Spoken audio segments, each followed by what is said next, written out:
At Christmas dinner, I overheard my own parents planning to move my sister's family into my 3-100-50-1000 condo. For free. I didn't confront them. I didn't interrupt. I didn't make a sound. I smiled.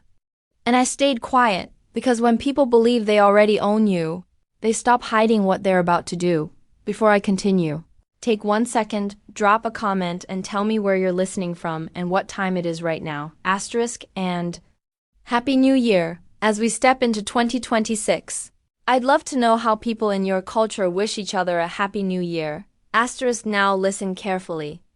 Because what I overheard that night wasn't just betrayal. It was a declaration of ownership. The voices behind the thick oak door were softened by Seattle's relentless rain. But the intent behind them was razor sharp. I stood frozen on my parents' welcome mat, my coat heavy with water, the cold seeping through my shoes, listening as my life was casually carved up over a holiday meal, pot roast, candles, laughter, and my future being reassigned without my consent. Morgan makes 6 figures. My brother-in-law Blake said, his voice carrying that familiar confidence, the kind that comes from spending other people's money. She doesn't need a 2,000 square foot loft just for herself. I stopped breathing. My hand hovered inches from the door, fingers curled, unsure whether to knock or disappear. Through a narrow gap in the curtain. I could see them clearly now. They were huddled around the dining table like strategists planning a takeover.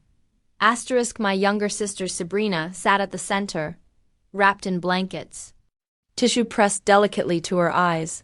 The role she had perfected since childhood, fragile, overwhelmed, in need of rescue. My parents nodded in perfect synchronization, already emotionally committed to the decision they hadn't asked me about. But what if she says no? Sabrina asked softly, her voice trembling just enough to sound innocent. There was a pause. Then my father spoke, calm, assured. Final. She won't get the chance. My stomach dropped. Once you're inside and get mail delivered. He continued, you establish residency, squatters' rights. In this city, eviction takes at least 6 months. 6 months. My mother laughed, not nervously, not awkwardly pleased. And she's leaving for Tokyo in January, she added. 3 full months. By the time she comes back, the nursery will be ready and the locks will be changed. That was the moment the world went quiet, not loud quiet. The kind of quiet that happens when something inside you clicks permanently into place. They weren't asking to stay at my condo. They weren't asking for help. They were planning a hostile takeover of my home, my sanctuary, the historic loft I had restored brick by brick. The only physical proof of 15 years of 70-hour work weeks as a strategic risk analyst. Every late night, every missed holiday, every sacrifice, all of it reduced to square footage they felt entitled to claim. And the worst part, they weren't whispering. They weren't ashamed. They were comfortable. Because they had already decided who I was. I wasn't a daughter standing outside that door. I wasn't a sister. I was an asset. And assets don't get a vote. I didn't feel anger. I didn't feel heartbreak. I felt something far colder. Clarity. The kind you get when a spreadsheet finally balances. They have forgotten something important about me. I don't get emotional. I don't lash out. I assess risk, and I eliminate liabilities. So I straightened my posture. Adjusted my expression into something warm and festive. Put on the smile they expected from me. And I opened the door. Merry Christmas, I said. And in that moment, they had no idea they'd already lost. The silence after I said Merry Christmas wasn't normal. It was heavy. The kind of silence that presses against your chest, like the air before a thunderstorm breaks. 4 faces turned toward me at the same time. For a fraction of a second. Less than a heartbeat. I saw it. Fear, not concern, not guilt. Panic. The raw, unfiltered look of people who had just been caught mid-crime. Blueprints still spread across the table. Then Almost instantly, the mask snapped back into place. Practice makes perfect. Morgan, sweetheart. My mother rushed toward me, wiping her hands on her apron as she moved. Asterisk, her face transformed with impressive speed. Conspirator to caregiver in one smooth motion. Asterisk, we didn't expect you until later. Traffic must have been awful. Asterisk, I let her hug me. It felt wrong, like hugging a pillowcase filled with rocks, stiff, uneven, cold. Asterisk, the house smelled like pot roast and damp wool. A thick, humid scent that clung to my throat. The windows were fogged. The air felt trapped. Asterisk. It was the exact opposite of my loft. Asterisk, my place was glass and light, filtered air, exposed brick that smelled faintly of cedar and rain. Here, the walls felt like they were closing in. As I stepped inside, my eyes instinctively scanned the room. Asterisk, not out of paranoia, out of conditioning. The walls were covered in photos. Asterisk, Sabrina at prom. Asterisk, Sabrina graduating from the college I paid for. Sabrina on her wedding day. Frame after frame. Asterisk, I searched for myself. There was nothing. I wasn't on the walls. Asterisk, just like I wasn't truly part of this family. Not as a person. I was infrastructure. I caught an earlier flight. I lied smoothly. Asterisk, I couldn't wait to see everyone. My father cleared his throat and stepped away from the table. He looked at me the way a man looks at someone he owes money to. Cautious. Calculating. Good to see you, Morgan, he said. You're looking successful. Strategic risk analysis pays well, I replied evenly. He nodded, filing that information away like it belonged to him. Then I saw my sister. Sabrina was curled into the couch, surrounded by blankets, one hand resting protectively over her baby bump. Asterisk, she looked up at me with wide, watery eyes. The performance was flawless, vulnerable, delicate, in need of protection. Asterisk, beside her sat Blake, relaxed, beer in hand, a beer he hadn't paid for. He leaned back like he owned the place, like he owned me, and gave me a smirk that hovered somewhere between arrogance and contempt. Asterisk, this was the man who had burned through 3 startups. Asterisk, $40,000 of my money. Asterisk, and still looked at me like I was the naive one. Asterisk, I stepped further into the room and hung my wet coat on the rack. Asterisk, inside my head, a familiar process began running automatically. Asterisk, hazard assessment. Hostile environment. Multiple bad actors. Asterisk, leverage 0. They scrambled awkwardly to clear the table. Plates shifted. Napkins moved. And then, I saw it. Folded papers. Floor plans. My mother slid them away too quickly. Too late. Asterisk. As she fussed over Sabrina adjusting blankets, offering footstools, she didn't even look at me. Asterisk, didn't ask if I was cold. Didn't ask about my flight. That's when it hit me. Asterisk, clean, sharp, undeniable. They weren't seeing a daughter standing in their living room. They were looking at a resource, a natural deposit of money and real estate, something to be managed until depleted. Asterisk, for years, I had labeled their behavior as needy. I told myself it was just the cost of being capable, but standing there watching my mother tend to Sabrina while ignoring me completely, I finally saw the truth. They had normalized cruelty. They had trained me from childhood to believe my value existed only in my usefulness. My success wasn't something to celebrate. It was a shared asset they hadn't liquidated yet. I wasn't their daughter. I wasn't their sister. Asterisk, I was their retirement plan. Their safety net. Their housing authority. Asterisk, and you don't ask permission from a resource. You take it. Morgan, my mother said, gesturing to a hard wooden chair at the edge of the room. Asterisk, sit. We have so much to talk about, especially with your big trip coming up. The comfortable seats stayed occupied. I sat where I was told. I crossed my legs. I smiled. Asterisk, yes. I said calmly. Asterisk, we certainly do. Asterisk, my father leaned forward, folding his hands like a man about to ask for a kidney. Asterisk, so we've been thinking about the baby. About logistics. I already knew the speech. I had heard versions of it for years. Asterisk, different words. Same entitlement. as he droned on about high-risk pregnancies and stress-free environments. My mind drifted elsewhere. Asterisk, it opened the ledger I kept buried deep. Inside, the one written in red ink, Exhibit A Blake Startup, $15,000, 4 months, 0 return. Exhibit B My father's pension emergency, $8,000. No receipts. Asterisk later, photos from a cruise. Asterisk Exhibit C. Sabrina's credit consolidation, $12,000. No house, new dog, new wardrobe. I wasn't a sister. Asterisk I was a subscription service. Asterisk and they had grown. Very comfortable not paying. Asterisk tonight. They weren't asking for a favor. They were asking to harvest the marrow.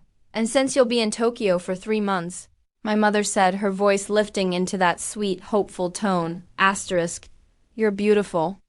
Loft will just be sitting there, empty. Sabrina clutched a pillow like a shield. We'd only need it until the baby comes. She whispered. Asterisk, the stairs here are really hard on my hips. I looked at them, really looked. This wasn't a request. It was a demand disguised as concern. They were betting everything on my conditioning, on my silence, on my need for approval. In the past, I would have argued, explained the servers, the liability, the insurance. I would have fought until exhaustion, then paid for a hotel just to make it stop. Asterisk, but this time, I wasn't playing defense. I took a slow sip of water. Asterisk, let the silence stretch. Watched Blake fidget. Watched my father crack his knuckles. Then I smiled. You know, I said softly, thoughtfully. Asterisk, I hadn't considered the stairs. Asterisk, the room froze, and the loft is very calm, I continued. The light is perfect. It really would be ideal for a nursery. Relief washed over them like a drug. My mother clapped her hands. Asterisk, oh Morgan, I knew you'd understand. Family takes care of family. That's when I knew. They had no idea what was coming. I didn't argue. Asterisk, that's what shocked them the most, even if they didn't realize it yet. Asterisk, no resistance, no hesitation, no emotional outburst. Asterisk, just calm acceptance. Asterisk, I can leave the keys under the mat on the 28th. I said evenly. Asterisk, I fly out early the next morning. My mother exhaled in relief, like she'd been holding her breath for years. Oh, sweetheart, she said, touching my arm. Asterisk, we'll take such good care of it. Asterisk Blake leaned forward, confidence swelling in his chest. Don't worry, he said with a grin. I'll make sure nothing gets damaged. I almost laughed. Instead, I reached into my bag and pulled out the bottle of wine I'd brought, a vintage Barolo, $300, originally meant as a peace offering, now repurposed as a sedative. Open this, Dad, I said. Asterisk he took the bottle with exaggerated appreciation, turning it slowly like a man who believes price equals taste. Exceptional, he said. You didn't have to. I wanted to, I replied. As the cork popped and the wine poured, they raised their glasses. Asterisk, they toasted family. They toasted generosity. They toasted their victory. Asterisk, what they didn't know. They were drinking to the demolition I left. An hour later, claiming exhaustion. Asterisk, the moment the heavy oak door closed behind me, the suffocating humidity of that house vanished. Asterisk, Seattle's winter rain hit my face. Cold, clean, honest. Asterisk, I stood on the sidewalk longer than necessary, letting the rain wash away the feeling of their fake gratitude. Asterisk, then I drove home. My loft was dark when I entered. I didn't turn on the lights.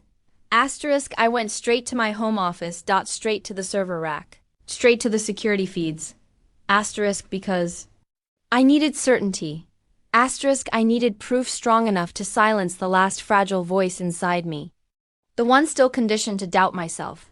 Asterisk, I scrolled back. 48 hours, December 22nd, 2:14 p.m. The front door opened. My father walked in first. Asterisk. He looked over his shoulder like a burglar, but moved with the confidence of ownership. Asterisk in his hand. A key, a spare I had never given him. Asterisk, he must have taken it from my bag during Thanksgiving. while I was washing dishes. Asterisk behind him waddled Blake, holding a tape measure. Asterisk, it's bigger than I thought, Blake said, his voice clear through. The audio feed. Asterisk, we could fit a 70-inch screen right there. I felt my jaw tighten. They walked across my restored hardwood floors, the ones I'd refinished myself, scuffing them without a second thought. Asterisk, focus, my father said, walking straight toward my office. Asterisk, he pushed the door open and stared inside, my dual monitors, my ergonomic chair. Asterisk, my certifications framed on exposed brick. He didn't see my career. He saw square footage. Asterisk, this is it, he said. Asterisk, this is the nursery. Blake tapped the brick wall. Kind of ugly, he said. Asterisk, too industrial. Sabrina wants something softer. My breath slowed. Maybe drywall over it, Blake continued. Asterisk, or just paint it white. Paint. Over original 1920s brick. Asterisk, brick. I'd spent weeks restoring toothbrush, specialty cleaner, patience, history, integrity. Paint it, my father agreed casually. Morgan won't notice. He paused. She's never here anyway. Then the sentence that ended everything. She always adjusts. I closed my eyes. That wasn't just entitlement. That was erasure. They weren't planning to live with my space. Asterisk, they were planning to erase me from it, to overwrite my existence. I closed the laptop. Asterisk, the green glow faded, plunging the room into darkness. The violation was complete. Not just trespassing. Not just theft. Complete rejection of my humanity. Asterisk, I picked up my phone and dialed Julian. It was almost 10 p.m. But venture capitalists don't sleep, especially the ones who enjoy hunting opportunity like sport. Asterisk, Morgan? He answered. Asterisk, this is late. I have a proposition, I said calmly. You still interested in the Pioneer Square loft? Silence. Then, you're selling. Asterisk, I am. Asterisk, I thought that place was your soul. It was, I said. Now it's a liability. Another pause. I need to liquidate. I continued. Asterisk, 3-100-60,000. Cash. That's 60 under market. I heard movement on the line. A chair shifting. He was fully awake now. What's the catch? 2 conditions, I said. First, we close in 48 hours. Asterisk, and second? Asterisk, I want an immediate gut. Renovation, I replied. Asterisk, demo crew on site December 28th at 10 a.m. He exhaled slowly. You want me to destroy a historic restoration?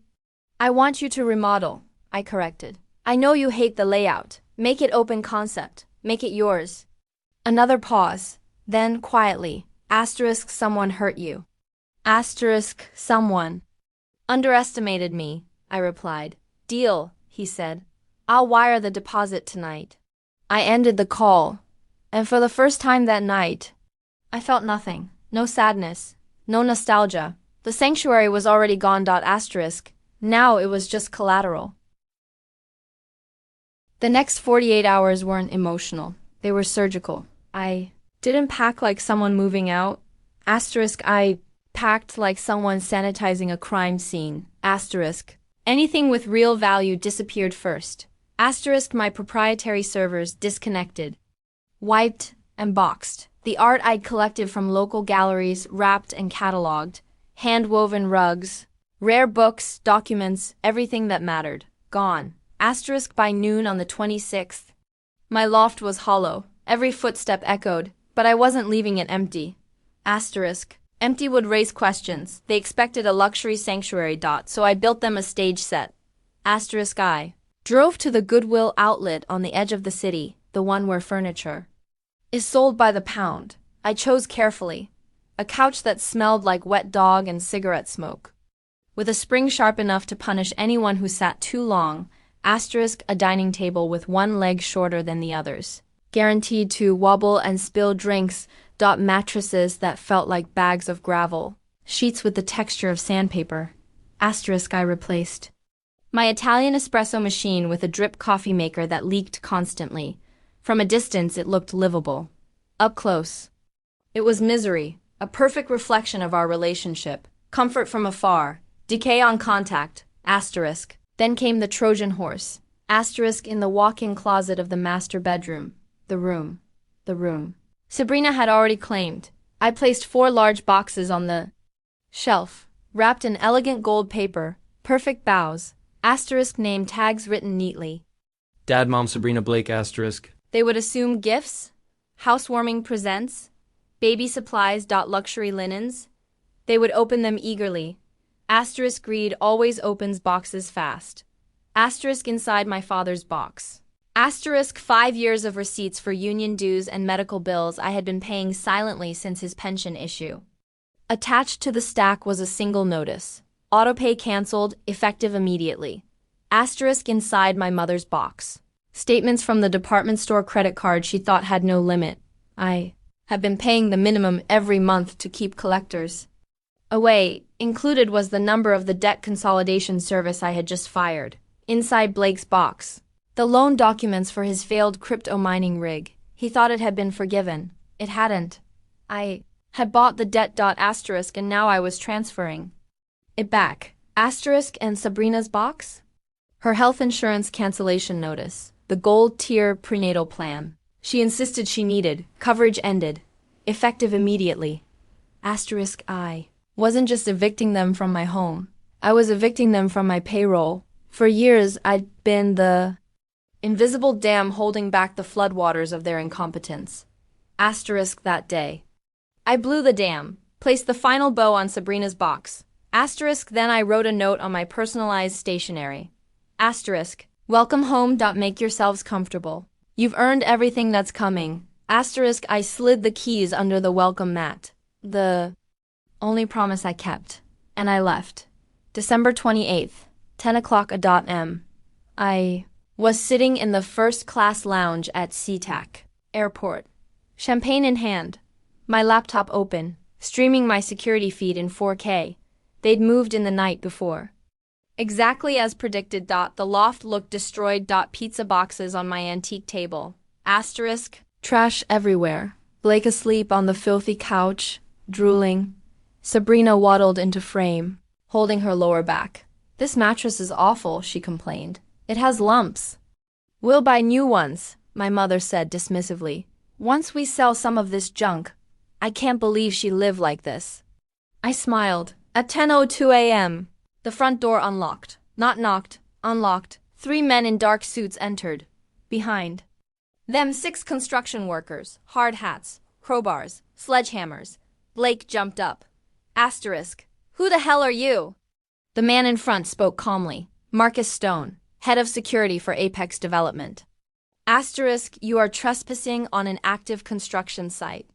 My father laughed. That lawyer laughed. Asterisk, my daughter owns this loft. Stone didn't blink. Morgan King sold this property on December 26th. The room froze. The new owner ordered an immediate gut renovation. He checked his watch. Demo starts now. The first sledgehammer hit the wall. Crack. Dust exploded into the air. Stop! Sabrina screamed, clutching her stomach. Asterisk, I'm pregnant.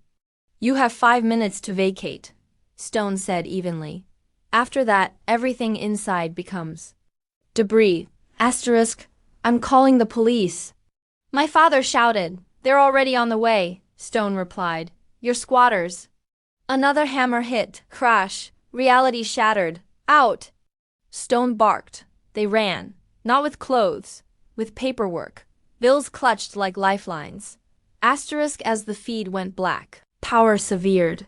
I leaned back. It was over. Epilogue 6 months later. Kyoto. Rain tapped gently against wood and stone. Asterisk a letter. Arrived. They were ruined. Exposed. Ashamed. I felt nothing. Not hatred. Hatred requires energy. Asterisk, this was quiet resignation. I hadn't destroyed them. I'd retired. From being their savior. From being their safety net. From being their asset. My nephew's trusts were secure. Their future protected. The rest? The market corrected itself. They tried to take my sanctuary. So I gave them the only thing they truly earned.